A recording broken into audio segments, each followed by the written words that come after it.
Hello दोस्त, मेरा नाम है विक्रम और आज से हम लोग केमिस्ट्री का सब्जेक्टिव क्वेश्चन 2009 से 2021 तक का करूँगा। तो 2009 की बात करें तो इसमें सब्जेक्टिव क्वेश्चन 15 थे, 1 से 15, जिसमें 1 to 11 एक पहला क्वेश्चन से 11वां क्वेश्चन नंबर था वो 2 मार्क्स का था। पूरे 11 क्वेश्चन था 22 मार्क्स का। और उसके बाद 12 से 15 तक जो क्वेश्चन थे वो 4 क्वेश्चन थे 5 नंबर का, वो तो 20 मार्क्स हो गया। तो यहाँ शुरू से फर्स्ट क्वेश्चन से अगर बात करें तो पहला क्वेश्चन पूछा था कि डिफाइन ओस्मोटिक प्रेशर। उसके बाद why does osmotic pressure become abnormal. तो इसका आंसर अगर देखें तो यहाँ पे लिखा हुआ है the extra pressure applied on the solution which prevent the entry of the solvent into solution through semi permeable membrane is called osmotic pressure.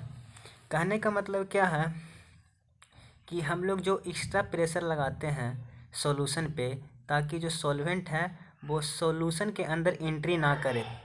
एक कोई सेमी परमिएबल मेम्ब्रेन होता है, उसके थ्रू वो सॉल्वेंट सॉल्यूशन में एंट्री ना करे।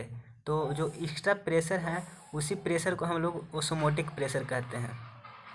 इसको डिनोट हम लोग पाई से करते हैं। और अगर पाई का फार्मूला देखें तो इसका होता है CRT, जहाँ पर C जो है वो कॉन्सेंट्रेशन इन मोलैलिटी है।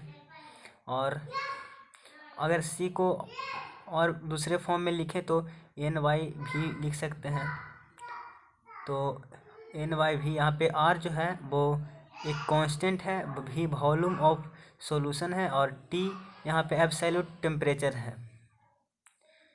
उसके बाद यहाँ पे क्वेश्चन में जो सेकंड पार्ट था कि why does osmotic pressure become abnormal. तो ओस्मोटिक प्रेशर एबनॉर्मल क्यों हो जाता है?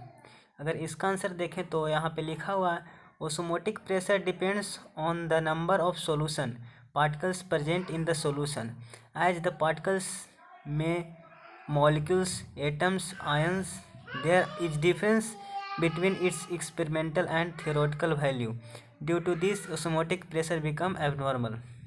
कहने का मतलब क्या है कि जो ओस्मोटिक प्रेशर है ना वो किस चीज़ पे डिपेंड करता है? तो वो डिपेंड करता है कि उस सॉल्यूशन में कितने पार्टिकल्स हैं, उन पार्टिकल्स के नंबर पे डिपेंड करता है। तो जो उसका जो वैल्यू आता है गैस, जो पार्टिकल्स के नंबर का वैल्यू होता है वो थियोरेटिकल कुछ और एक्सपेरिमेंटल कुछ और होता है। इसीलिए ओस्मोटिक प्रेशर क्या हो जाता है, वो एबनॉर्मल हो जाता है। तो इस तरह से हम लोगों ने पहला क्वेश्चन कंप्लीट किया।